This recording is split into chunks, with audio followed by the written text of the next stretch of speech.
Já imaginou ficar em jejum por 7 dias e, ao invés da fome passar, ela se transformar em algo sombrio?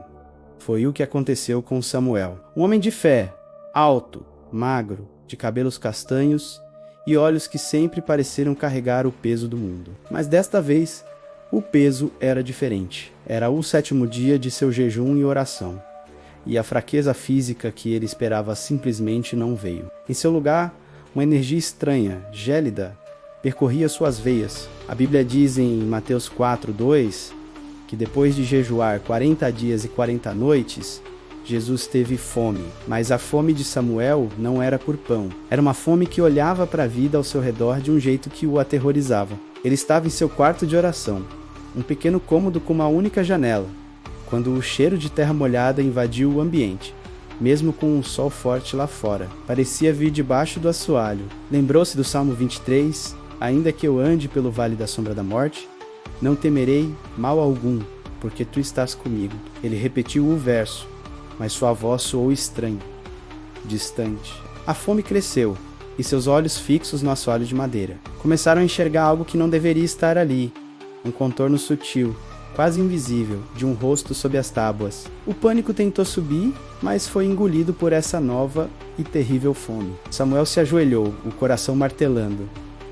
Não era fome de comida, era uma fome que vinha de baixo, uma fome que chamava seu nome do pó. Ele sabia, com uma certeza apavorante, que se não resistisse, não seria pão que ele iria comer. O que estava debaixo da casa também estava com fome. Ele se levantou, cambaleando, e correu para a sala.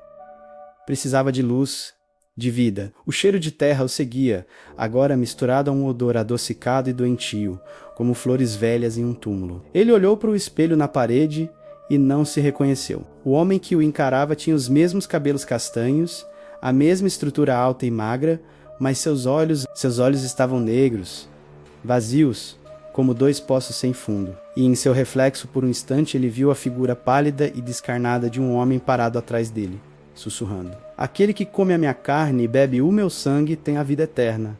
Ele recitou João 6,54, desesperado, mas a voz que saiu de sua boca não era sua, era um eco grave e arrastado. O sussurro em seu ouvido ficou mais claro. Mas e a carne que a terra reclama? A fome dos que dormem? Samuel agarrou a Bíblia sobre a mesa. As páginas pareciam frias, inertes. Ele tentou orar, mas as palavras se perdiam. A fome gritava em sua mente. Não era uma fome do estômago, mas da alma. Uma fome que queria consumir, não ser saciada. Ele se lembrou da advertência em Pedro 5,8. Sede sóbrios, vigiai, porque o diabo, vosso adversário, anda em derredor, bramando como leão, buscando a quem possa tragar. Mas e se o leão não estivesse do lado de fora? E se o leão estivesse faminto dentro dele? O assoalho da sala começou a ranger, como se um peso imenso se movesse lentamente no porão abaixo. Samuel fechou os olhos, concentrando-se. Resisti ao diabo, e ele fugirá de vós. Tiago 4,7. Ele precisava de força. Não a força gélida que o preenchia, mas a força que vem do alto. Abriu os olhos e olhou para a porta da frente. A fuga parecia a única opção, mas ao dar o primeiro passo, a porta se abriu com um rangido lento e pavoroso.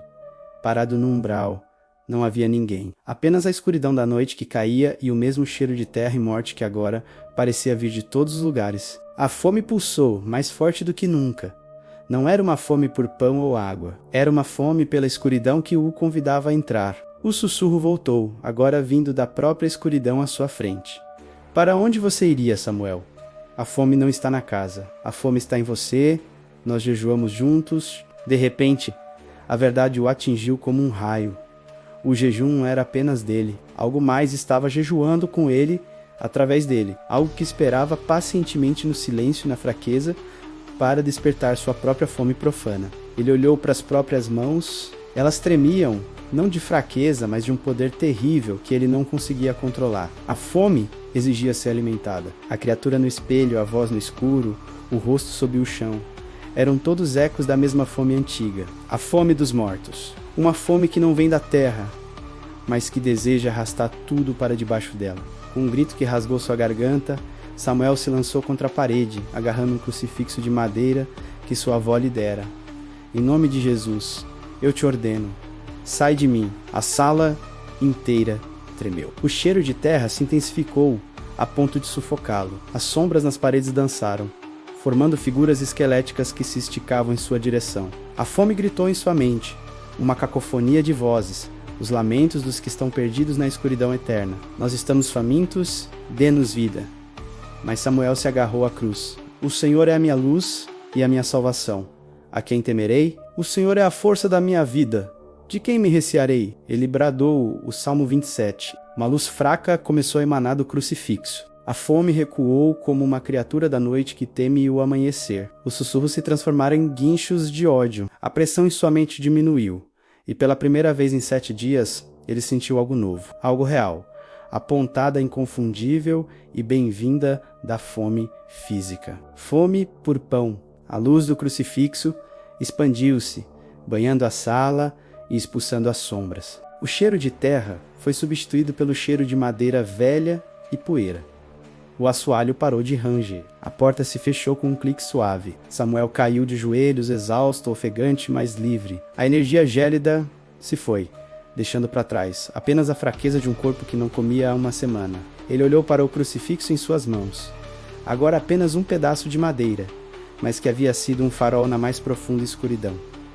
O jejum havia terminado. Ele sobreviveu ao jejum dos mortos. E aprendeu da maneira mais difícil que, ao buscar o pão do céu, é preciso vigiar para não despertar a fome que vem do inferno. Pois nem toda fome é para ser saciada. Algumas precisam ser aniquiladas.